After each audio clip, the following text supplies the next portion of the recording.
Hey, hello everybody. Oh my gosh, this is a cast reunion from a film we did in 2016 called The Rathskeller. It's in chapter 6, Assassins of Chaldea, and so good to see you guys. Thank you. Great to see you, Peter. It is truly, truly unbelievable to me that was 2016. I'm in agreement with Connor on that one. Yeah, I just can't fathom really how time works in general, but particularly when you pin it down to something like that was 5. Well, I guess it was a December shoot, right? Yeah, it was at the end of 2016, so a little over 4 years ago, yeah, but still. Yeah, if you round off calendar math, we could call it 5 years, right? So yeah, either way, anything even close to that is nuts. It is, well, it's the speed of indie film production, I guess. Sure. I was making a comment the other day to Rosalie Miller about how it's taken so long to get Chaldea out, and she's like, "What are you talking about?" And she does a documentary. She's producing a documentary with Joe Ardinger called Personhood. And I remembered she started working on this document. They started working on this documentary at the same time I started Chaldea, and they're coming out with it this last year too. It's exactly the same schedule. So this is hey, let's we have here today, we have Brandon Marino, who plays Jonas Octani. We have Connor Marks, who plays Arion. We have Sammy the Dwarf, who plays Dancer, and we have Kevin McLean, who plays Pfalzgraf Lotari von Cronenberg. Maybe one of these characters is not quite like the other three. Is it fair to call Lotari? Is he kind of an obstacle? And is he a bad guy? Is he? I think we're all bad guys. Well, no, you guys are all just a thieves guild. Peter, I missed I was sort of hinting that you're kind of a villainous character. You're kind of a commanding these young punks around on what to do and leading them down into the path of crime. Kevin is, in the words of Samuel L. Jackson, bad motherfucker. Okay, there goes our one F-bomb for the show. Thank you, Sammy. You got it. It's the family business, I mean, he was born into it. I mean, yeah, Peter, you're making a lot of assumptions there about morality and Yeah, you can't hammer on the guy just because he inherited the business. You know what I mean? It's plus, I think there are some very touching elements about the guy. I mean, he was getting real close to a fatherly moment with Yo there in that scene. So yeah, I don't know. He does have some hidden facets that we need. He does give Yo some good advice. I watched the movie Hoosiers last night, and what is Lotari if not Gene Hackman from Hoosiers? A tough love father figure, ready to lead these young whippersnappers to be the best that they can be. I have to plead the fifth on this one and leave it to the viewers to determine who's good, who's bad. Sure. Because I think it's very interpretive in that case. There you go. That's fair. Okay, yeah, moving right along. I was changing the subject the other day when I was wondering, maybe each of you could kind of go around and tell us a little bit about your character. Like, I'm always curious, like, how you would describe your character to someone other than me. Like, if you met, like, your friend that you met up with who doesn't know you're in this production, he's like, oh, I got this one role from this wonky indie film thing up in Seattle. Like, how would you describe the character you're doing? Who wants to go first? Kevin, you want to go first? No, but I will. I meant Connor. Kevin, I see Kevin. I meant Connor. Connor, do you want to go first? Yeah, I can. I was gonna follow Brandon because I think that I think that my character Arion is in so many ways a sidekick of Yo's, that he exists to kind of like flesh out and support and complement and challenge and exist as a foil to Yo, who is this very classically heroic figure. I think Arion is he's your archetypical nerd. He's very much the bookish of the two hooligans. A magic user, very cerebral guy, very anxious, very worried, while still able to entertain a fair dose of adventure in his life. But ultimately, the more kind of, but isn't that unsafe? But what about this that could happen? Then Yo, who's I think a lot more swashbuckling and a lot more spontaneous and daring and brave. And I think that I think that they're a little what's the expression? A little kind of Spock McCoy thing going on there. And they're buds. They love each other. They're good friends. Yeah, that's Yo. Or sorry, that's Arian. That's all right. Oh, okay. So he set you up for that, Brandon. How do you want to follow that? I will say that I think Yo would be content to say Arian is a sidekick. I personally view them more as a more equal partnership. Absolutely not. Since Yo Isn't it called like Yo's chapter? Isn't the name of the arc Giannis or something? Oh, I wasn't going to say anything. I think your name is on the title of the No, but I don't know. Like they're chocolate and peanut butter. They're a Reese's peanut butter cup. They're a unit. Yeah, I don't know. Anyways, Yo, yeah, swashbuckling, generally awesome. Really good at thieving, probably the best who's never messed up.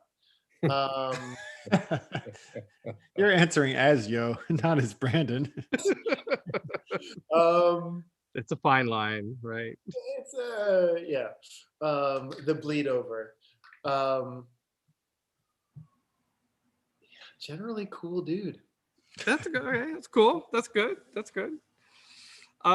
Sammy. So now you were tasked to be the to train these two hooligans. My interpretation of the character was being a squire, was being an intermediary. I mean, I was under Kevin's role, but at the same time, I wasn't really picking sides. I mean, I think I would follow Connor in that case, where Connor was the sidekick. He was Yo's sidekick, but at the same time, I wasn't really picking sides. And so, yeah, that's how I would describe my character, Squire. Well, and you trained these characters when as a halfling you're longer lived, and when oh my god, I'm not a dwarf. and when, not always. Sometimes you gotta act. Yes. Thanks, Connor. You're welcome, man. Yeah, so the first chapter, these two are brought in as kids and you've trained them. Then we do a time jump so you've been training them for 5 years to become the rogues that they are now. And yes, you serve the false graph. So Kevin, how would you describe this character of yours? Well, it depends on who you're talking to, and of course, the elevator version is he's a vampire crime family boss, but there's a lot more to the guy than that, as I see it anyway. In that he's obviously possessed of supernatural powers. Okay, you're getting into spoiler material here. He's might be. Can I pick my nose for a second now and just kind of keep him busy that way? Is that? It's okay. Please, he could choose many different paths. He has the wherewithal to choose a lot of different paths, and yet he surrounds himself with clowns like Dancer. Things he doesn't really have to. So obviously, he's got some sort of a penchant for people. If he wanted to, he could be quite alone and be very sufficient to get everything he needs. He, by the same token, could just fall back on what he was given at birth and enjoy the fruits of the hand-me-down business and what he got as an inheritance. But I think the guy enjoys the getting a lot more than he does the having, because he's cranking up all kinds of you know, plots, and if I get hold of this, I can do that, and if I go over here, and so he's got a lot of irons in the fire. But does seem to be scheming. Yeah, he's Yeah, a schemer. Yeah, unleashing Helkeries disguised as slave girls on the auction at the Koenig's coronation. He's up to something. He's inventive. Yeah, he's inventive. He's Also has by far the most exciting accent of anyone in the show. I remember before we all got together, I was like, oh, I'm gonna work so hard on this like really subtle, like just little like paprika on top of the eggs Benedict of an accent. And then Kevin just launches like into this really rich, full German accent, and immediately I was like, well, shoot, that's what I should have done.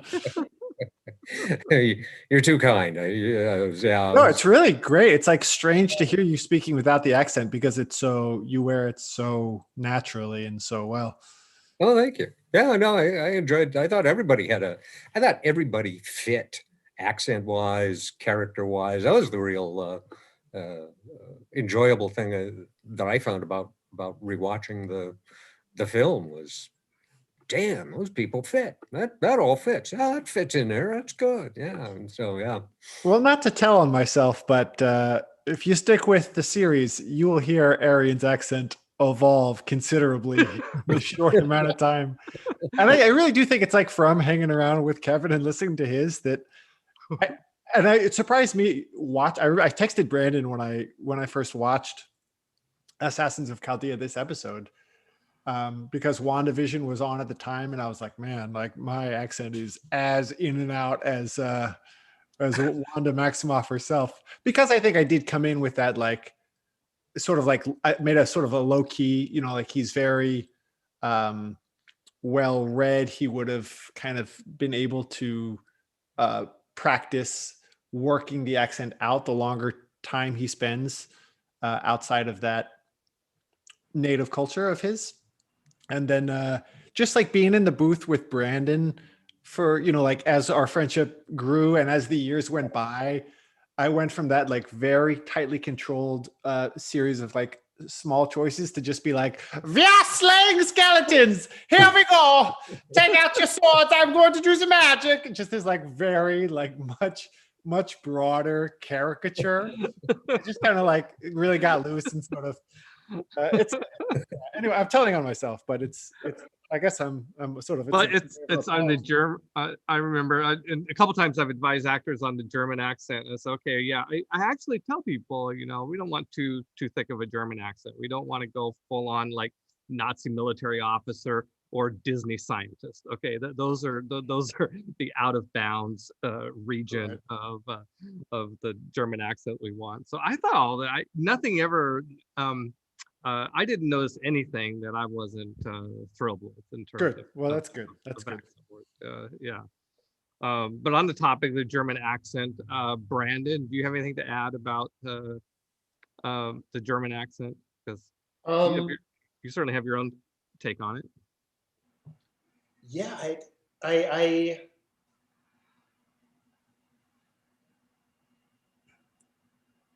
yeah, I remember coming back for an additional round of voiceover and being like, I know how to do this, and then getting in there and being like, is this the same as I did it before? Because we had a wonderful voice coach and everything that was so helpful. Yeah. That was so truly great to like understand the sounds and everything. But then every once in a while there's that paranoia that you're like, is this? Because that's something I really appreciate about the project is the range of dialects and accents and people from different areas. Like not everybody is like from London, in this world. So it was like, which it's great because it's like more realistic, but then it's also like I'm not listening to German accents as much and finding the reference materials. I'm like, I hope this is right. But yeah. Yeah. So, Dan, so speaking of different accents, Sammy, you brought a very different accent to this role. I mean, Kevin and I are both from Ireland, so I mean, it's like we brought natural accents. I didn't realize that Kevin had added a Germanic change to it. But yeah, no, I just pushed at times my natural accent. Yeah, which is Irish. Yeah. Yeah. Yeah. I mean, Well, as it Connor sounded very authentic to me. thank you.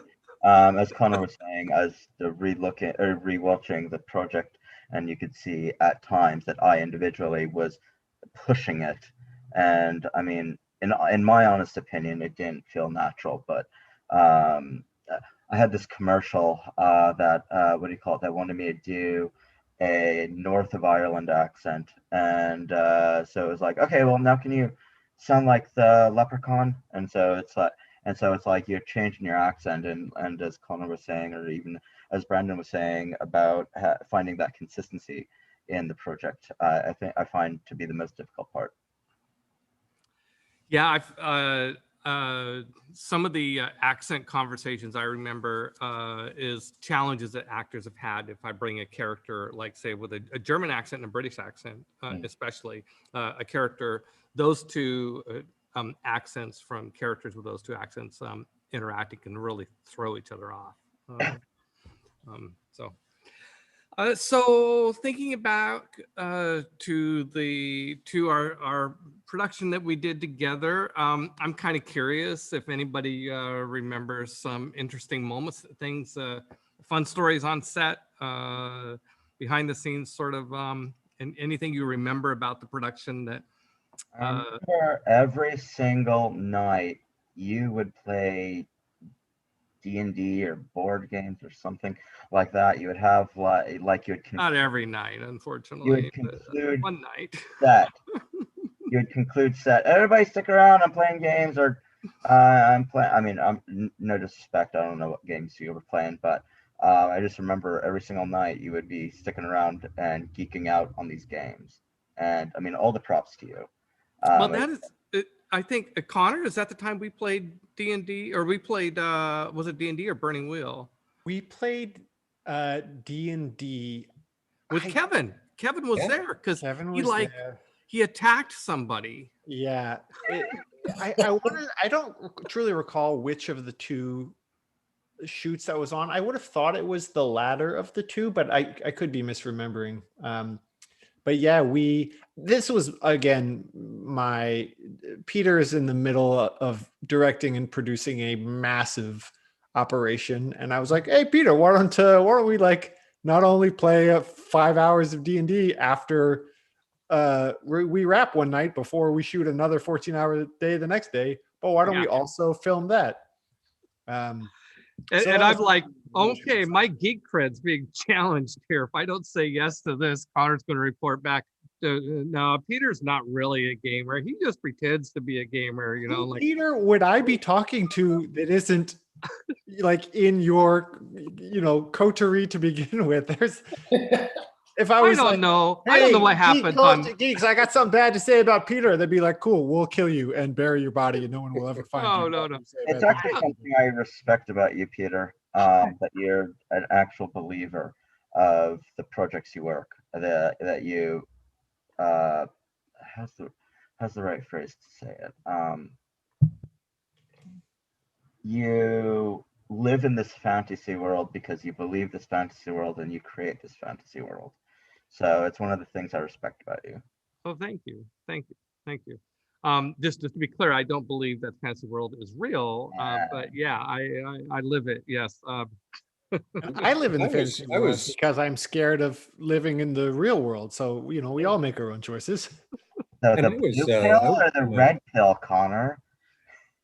I was from an age where really I, as a young man, didn't do Dungeons and Dragons, but my boys did, my sons did. And this is a situation where you have,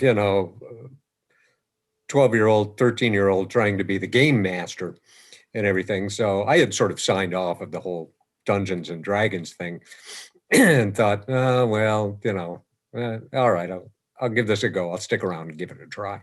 That was the most enjoyable and fast, like 5 hours I've spent in ages. And tribute to you, boy, you need to set up a school to get people to know how to do what you do, Peter, because as I say, that was people just great fun.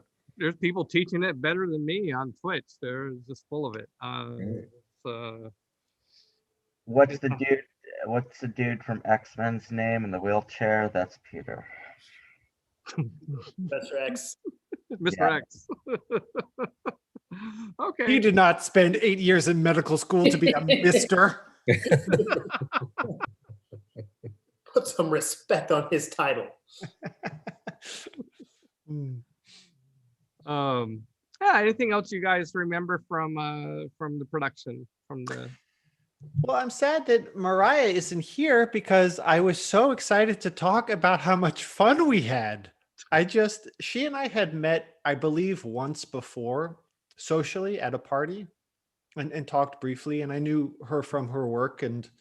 But that was the first time we'd spent a substantial amount of time together and the first time we'd worked together. And I just thought she was the most funniest person to be around. I just, like some, and this is, what am I trying to say? She and I are not close. We don't have an ongoing friendship. I haven't spoken to her in years. Obviously, there are people who are very close to me in my life that I have that kind of repartee and that kind of intimacy with. But in terms of someone who I did not have a pre-existing relationship with, who we just found ourselves in a situation to be goofing around for 12 hours a day for a weekend, I just thought that her sense of humor, her sense of fun was so right, spot on with mine. I think about it all the time. I just had the most fun goofing around with Mariah on both of our shoots together. I thought it was great.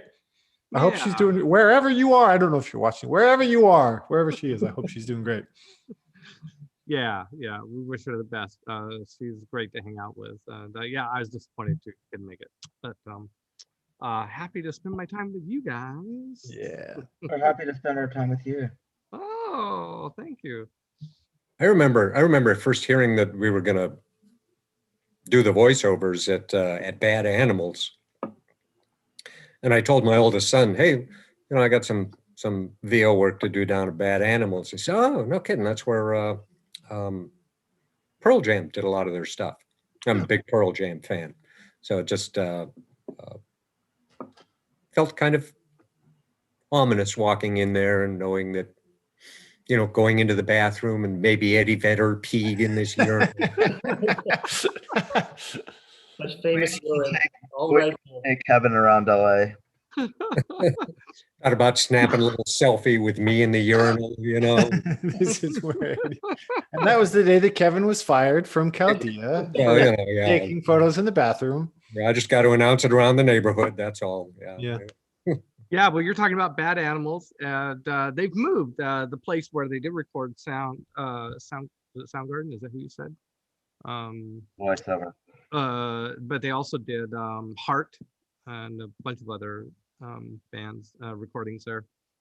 So the building that they were in got sold, so they're out of Victory Studios now. Out towards Ballard. So they're still around, they're still in business, but they're having to share a space with part of a different outfit. So but yeah, they've Bad Animals has done us a solid. They've done great work for us in recording voiceover, in doing sound effects, and doing mixing and audio adjustments on all of our major films. So that's great. So hey, Brandon, I was going to ask you about the fight scene in Rathskeller.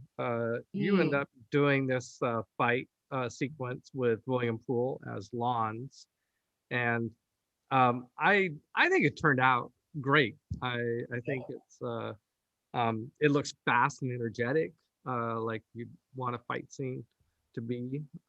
Was that? I mean, you've done a lot of wrestling and martial arts. So I imagine it wasn't that difficult for you. No, it was really, yeah, it was really fun and enjoyable.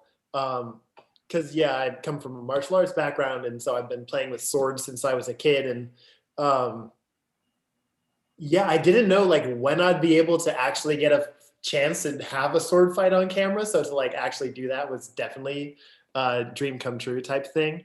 Um, and then yeah, Will is also a really physical dude and like picks up movement really really quick and really well to my recollection. So yeah, to just like get in there and play and have the sword and shield was just like a blast. Um, yeah, it was a lot of fun. It's actually very entertaining watching you guys do the choreography, and it's very impressive. So great job. Thank you. I thought you did a really great job, Brandon, of holding both the shield and the sword, looking like you were, functionally using them, but really just flexing your biceps in a very particular way. I was just doing curls in between each set and like push ups and like trying to look at as jacked as humanly possible. Yeah. Considering the weight of that shield, it wouldn't surprise me. And the sword was hefty too, and that particular kind of sword has a really like interesting balance, just because of the shape of it. So it was like I grew up doing arnis, which is a Filipino stick fighting, and I learned some katana, and I learned some like rapier and some broadsword over the years, but I'd never worked with a sword like that. So that was really fun. And then also anytime you can like cross swords with somebody and have like a moment, like, come on. I just Armor telling me, "Don't drop the knives, don't drop the knives." Because the whole time I'm flipping around the knife. I really you mentioned the sword, the khopesh, which is a curved like a sickle sword, I think it's sometimes called. What I remember about that is the fact that our production art department, Jordan and Layla and whoever they worked with on commissioning weapons, that we ended up with so many versions of the khopesh.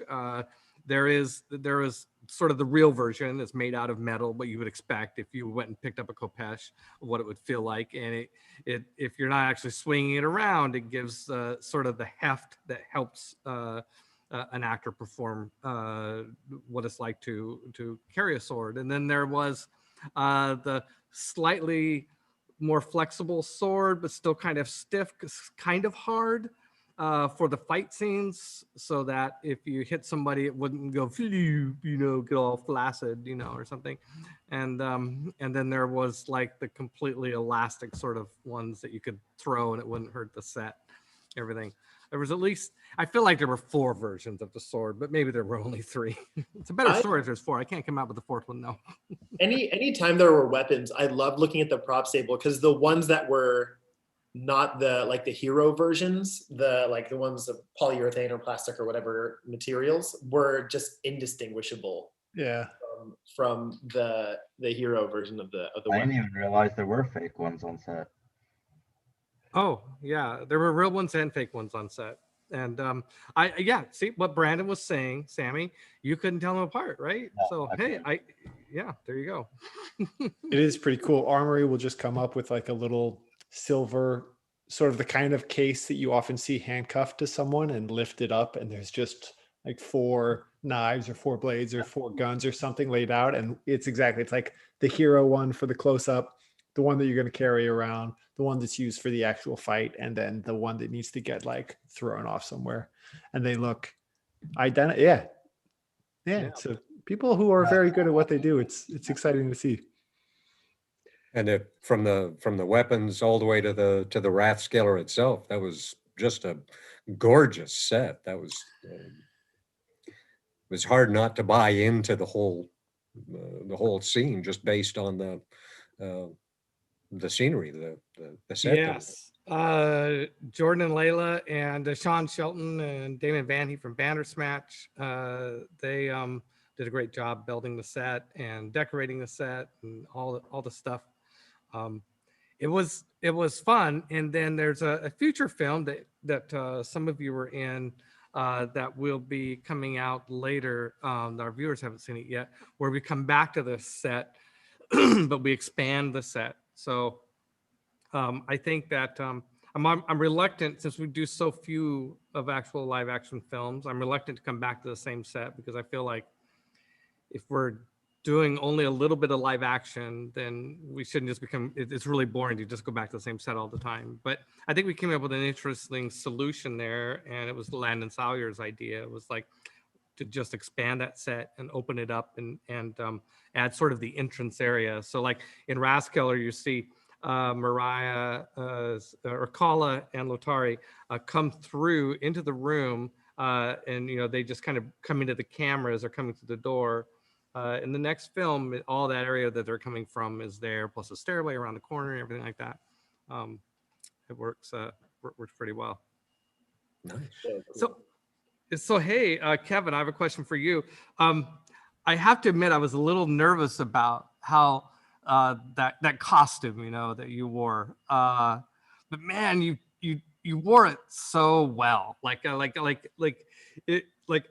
on set, it kind of looked like, oh wow, this is interesting. Like in the sort of like when first looking at wardrobe, because we're just not used to seeing people in outfits like that, right?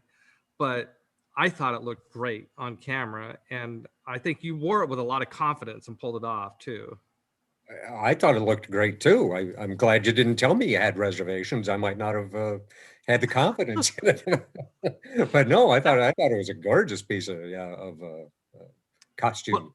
Well, and to be clear, I didn't have reservations about the quality of the costume, the artistic decisions. It's just kind of we don't get exposed. We get exposed to a lot of British royalty and English, sort of royalty, but we don't always see sort of Germanic medieval sort of outfits in live action film, especially because Germany didn't really exist as a nation in those times. It was various states that were broken up.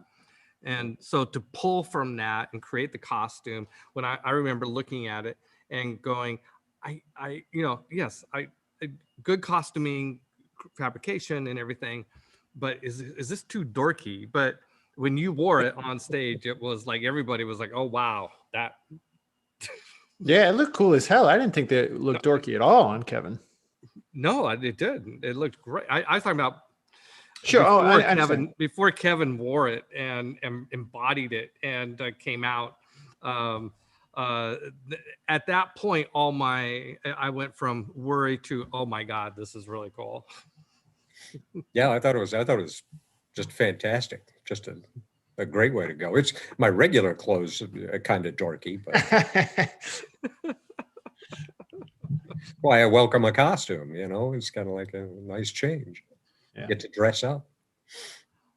It was the immersive quality of being on that set was very cool, between wearing the costumes, being in that really three-dimensionally built out set, the props, the swords, everything about it was a real treat. And you could tell the investment that Peter put into it with the care and the quality of the production. So, I mean, it was really, really, really well executed. Yeah.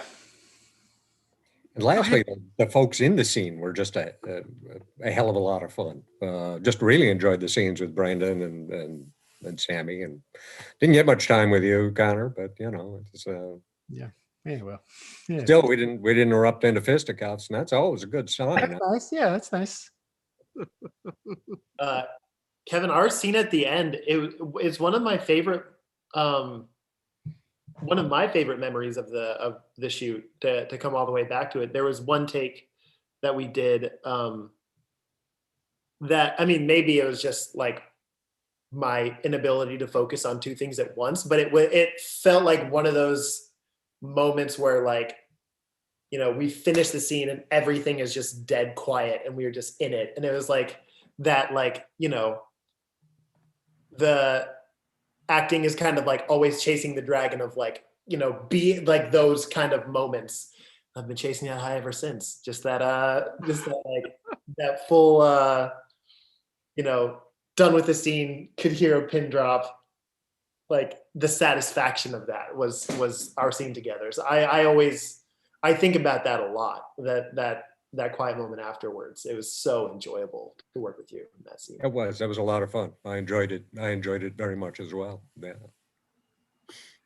Well, and it comes across on camera that that final scene, the dialogue there, your performance. It's really compelling. I mean, that really what you were feeling inside, Brandon, translates all the way in true production into the final take. It's really good. Okay, there. Yeah, I'm okay. I got. Well, I'm down. I'm actually down where we filmed. I'm in the Chaldea studio, the Anvil. Really? The Rathskeller set isn't there, but it's the headline set, and but it gets a little dusty down here. So whenever I'm down here, I'm always doing a little bit of warehouse dust. That kind of just permanently permeates the air here. That's exciting to know that, in a world where I haven't left my apartment in so long, that place is still there, it's still kicking. That's nice to hear. Yeah, we 2 months before the pandemic hit, we signed a 5-year lease. Oh, But And then the bridge. But yeah, and then the bridge, the West Seattle Bridge is out, so it's hard to get here from Seattle. That's not true. I figured it out, actually. I figured out the route that is somewhat efficient. Yeah, we have. I'm sitting there in the set. This is just a fake backdrop. I can move it, and you can see the set off to the side. What? I won't do it. Yeah. There you go. Movie Fakery, camera trickery there. well, that's, I'm going to take this opportunity to be, while I'm sure that stings, I'm going to be enthusiastic about the kind of optimistic feeling that I have now that it seems like the world is sharing about the direction of this pandemic, and be excited that we got, another 4 years to get back in there and keep making some mischief. Yeah, we're going to be doing this. Steve and I have said, we're going to be doing this until we die. We hope to finish before we die. That'd be good. So we've been doing this a long time, but in some sense, we're still very much near the beginning of our journey. This is just season 1.1 that's wrapping up now. We've gotten most of the second half of season 1, a lot of that done, and some of season 2, and a little bit of season 3. This is going to take us a long time. So good thing. Fortunately, we're all young. Right. And we've voiced the scripts through season 2. Is that correct? I would have to look at my notes. I know that the first half of season 2, all the voiceover has been recorded. I don't. The second half of season 2 has not been recorded yet, and so what I can't remember off the top of my head is whether there's another Yo chapter in the second half of season 2. Or Gotcha. I know I've worked on season 2. I don't know Yeah. the specifics of it though. It's definitely very fun to work on. Yeah. Thank you. They are called Yo chapters, Brandon. I don't know if you noticed that.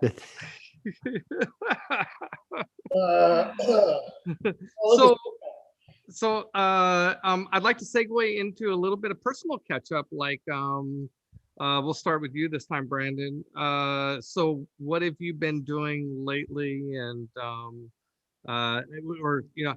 catch us up on what's happened since 2016. I know we and I talked already, but we did. I moved to LA almost right after the shoot. I really can't count time for some reason. I don't get how it works. But I believe I moved to LA right after the shoot. That sounds right. Yeah. Just trying to make the thing happen down here. Couple shows, another sword thing, which was very exciting.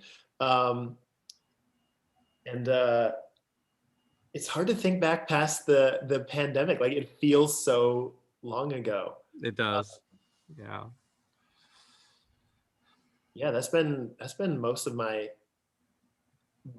time is moved down to LA trying to get I talked about it last time I was on the superhero project, trying to make that happen, but yeah. How about you, Sammy? What have you been up to? I was actually just pulling up my the resumes or my CV as Brendan was talking about what he can't remember, and so it's like, okay, well, can I remember? Kind of bite. No, I was just thinking about that. There's no pressure here, really, guys. No, This is no, no, kind of no, an no, no. opening for, I'm just thinking directionally, like where our careers have gone. I mean, Brandon, you spoke of moving to LA. I think no, it was afterwards. I just looked at it. Um, I was going to mention China, but I just realized it was right after that. Chaldea was right after that. I mean, I've continued pushing my career forward every single day. I mean, just like everybody here, but because of the pandemic, we're on a standstill. There's nothing we can do about it. The rap, brain farting on her name right now. She actually made a statement that all the days blend in together during the pandemic. Like you don't know which is which day. And so, I mean, the pandemic has most certainly influenced like all of our careers. But at the same time, I think we all need to continue pushing forward, whether it's, I mean, like even with you, Peter, it's like whether it's our voiceovers through season 3 or whatever, because you're still able to do the artistic direction there, and we're still able to create the voiceover here. And so, I mean, there's most certainly a future, because I mean, like, yeah, there's most certainly a future. There's no standstill in that. It's just a standstill with what's going on with the pandemic, and it's completely unfortunate. Yeah, we've I have been able to do a little bit of voiceover remotely, as opposed to going into Bad Animals. I did a little bit with Amber Wolf last summer. It was a short bit, and I've done some with Eric Ray Anderson for the narration, and so it has there's been some good things that have come out of the pandemic for me. Yeah, it's bad that I've had less funding, and so the Chaldea work has slowed way down, but it's forced me to learn some skills by, in some cases, doing things myself that I would have hired somebody to do before, like video editing. I've been doing a lot of video editing, which my editing teacher from film school is laughing somewhere, because I once told her it was my least favorite class in film school, and that it would be the last thing I would ever actually do once I got out of film school. And so, ha ha ha, she's saying right now. Uh, and then also figuring out, how to do this, like, set up a camera to get a decent shot of myself, and figure out how to and get a decent speaker or microphone. I can't even tell the difference between a speaker and a microphone sometimes. That's how bad. But it's been learning a lot about online gaming and stuff. So the pandemic has been a disaster, of course, but I like to look for the positive things that come out of setbacks. How about you, Connor? Do you want to catch us up on your life? Oh, sure. It's been a wonky little bit. I guess I'll just try to sort of slink my way out of overtly addressing the pandemic. It's one of those things that is on everyone's mind and it's part of everyone's experience, but in the effort of just kind of trying to have a conversation about trying to make space to be able to have conversations about other things without seeming like I'm diminishing the harm or the effect or the cost or all that stuff of the pandemic. Anyway, that's just a long little intro to say I'm going to just talk about some other stuff. What I've been doing recently that's really been fulfilling and exciting, and I think has a little foot in a couple different lily pads of this Chaldea endeavor, is I started doing a live action tabletop role playing stream on Twitch. It's a game called Monster of the Week by Michael Sands. It's part of the Powered by the Apocalypse rule set. Are you familiar with it? Oh yeah, yeah. I'm a big fan of Vince Baker. Oh, great. Yeah, what I really love about just, I'm going to get a little geeky here. I'm going to assume that the audience is on board with that. What I really love about Monster of the Week, and I say this as someone who also really loves D&D. This isn't meant to shoot down D&D. but that often it can feel like, you know, you have this really cool idea of something you want to do and you roll for it and you miss the whatever the threshold for success is, and it just kind of Yeah. The foof. butters out. Yeah. The way Monster of the Week works, you roll 2d6 for everything. A 1 through 6 is a failure, 7 through 9 is a mixed success, 8 beyond is a full success. And no matter what you roll, the thing that you want to do happens. It's just about how, like, what the blowback of that is. And so I find it to be a really exciting system because it's just always driving forward. And you do get those failed rolls, and so shit gets crazier and crazier and crazier, but stuff is still happening. Anyway, it's called. That's don't- an excellent summary of that game. Yeah. I don't want to get too pluggy, but I am gonna. I don't want to be too bashful. It's called Void Jumpers. We stream every Wednesday from 6 p.m. to 9 p.m. Pacific on Twitch, and Great.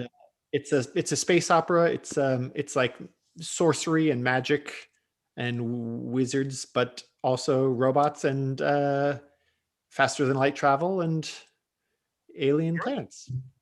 Well, Sarah is listening. Will help me remember. We help dig up the link there, and when we post it, Sure. we will take this and post it on YouTube as a video that can live beyond this live event, and we'll certainly put that in our description underneath.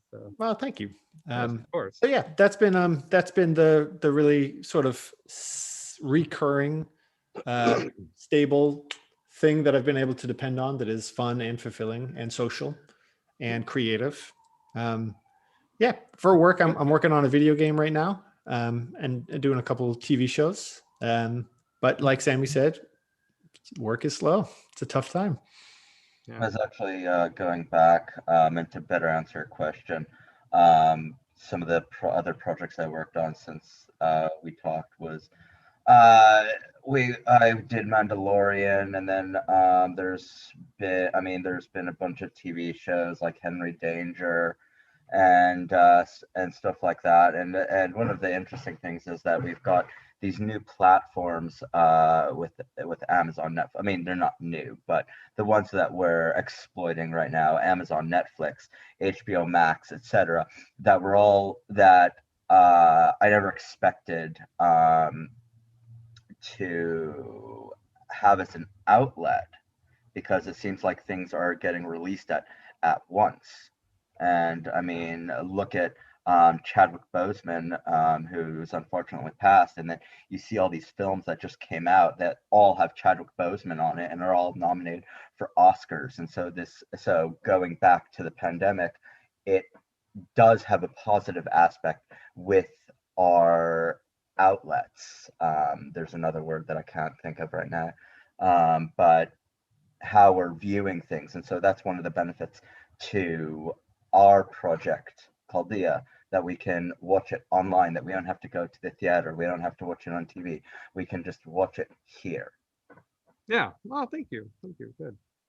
And thank you, Connor, for that update. I'm excited to hear about your streaming. That's cool. Oh, sure. Yeah, we'll chat about it. It's been a lot of fun. Good. So, Kevin, how about you? What you been up to? Oh gosh, just after the shoot, trying to get into film as much as possible because it's kind of a new way for me to go. As I remember, I was directing some local amateur theater for a while. As a matter of fact, I was in the middle of a shrew, Taming the Shrew, directing Taming the Shrew when along came COVID and shut everything down. And since that, I've been just back to working in the shop, just doing woodwork, you know. Cool. I don't think if I knew that, I forgot it. You do woodworking as a hobby? Yeah. It's terrible. Don't ever do it. Yeah, it's worse than smoking crack. It's ruinously expensive. It screws up your health, just plays hell with the sinuses. No, come to think of it, it is worse than smoking crack because nobody comes up to you and says, hey, you crack smoker, would you smoke some crack for me? But they come up to you as a woodworker all the time and say, hey, could you build this thing for me? You know, and they, oh yeah, sure, I'd love to. Yeah. But hey, it keeps me busy and you can't stop doing it. That's the, you know, so there you go. There you It's go. been my year. Well, this has been a great time with you guys. The hour flies by. So much fun to reminisce with you guys about that production and our lives and catching up and what we've been doing. And I'm so thankful that you have been so supportive of Chaldea, all of you. And I look forward to working with you again. And don't go away. Don't give up acting, or don't move out of the country somewhere I can't get a hold of you, because we got more work to do. Amen. Love it. All right, thanks guys. Really great to see everybody. Thanks for having us back, Peter. Good to see all of you. Yeah. Awesome to see all of you guys. Yeah, look forward to working with you all again.